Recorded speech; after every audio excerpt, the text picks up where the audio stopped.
اینجا منطقه برگ ولسوالی محمد آقای ولایت لوگر است، جایی که مردم آن در کشت و پرورش بادام مصروف هستند و از همین طریق برای فامیل های خویش نفقه حلال به دست می آورند. باغداران میگن که در سال جاری حاصلاتشان خوب است، ولی از خشکسالی سال گذشته شکایت دارند. اینها میگن اگر تخم های اصلاح شده، کود و سیستم منظم آب برایشان فراهم شود، حاصلاتشان بهتر خواهد شد و در داخل کشور نیز برای مردم زمینه کار فراهم می شود.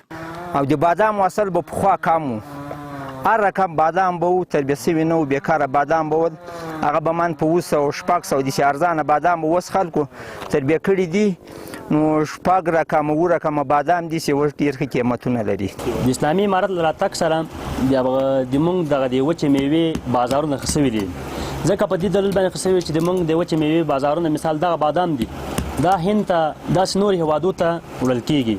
که دا هند د نورو هېوادو ته لاړ نه شي، د موږ بادام دلته د صحیح کچه باندې بیا نه خرڅېږي او د صحیح بیه نه راته کوي. رئیس زراعت آبیاری و مالداری ولایت لوگر 10% افزایش حاصلات میوه بادام را تایید میکند و اعلام میکند که به مشکلات دهاقین حتی الوصل رسیدگی کردند و مشوره‌های لازم را نیز برایشان ارائه کردند.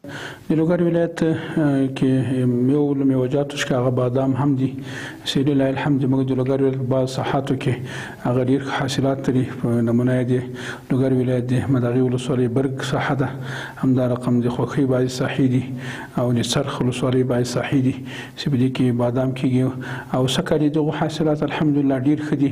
څومره معلومات چې موږ کړي د خلکو سره مجالس کړي دي یا مو بالمشاهده لیدلي دي، نو حاصلات په نسبت تیرو کلو ته تقریبا 10% 11% زیاتوالی پکې راغلی ده او زیاتوالی کړی. قابل ذکر است که در این اواخر با آمدن امارات اسلامی نرخ‌های میوه‌جات خوش در بازارهای داخلی و خارجی بهبود یافته است و دهاقین نیز از این روند خوش به نظر می‌رسند.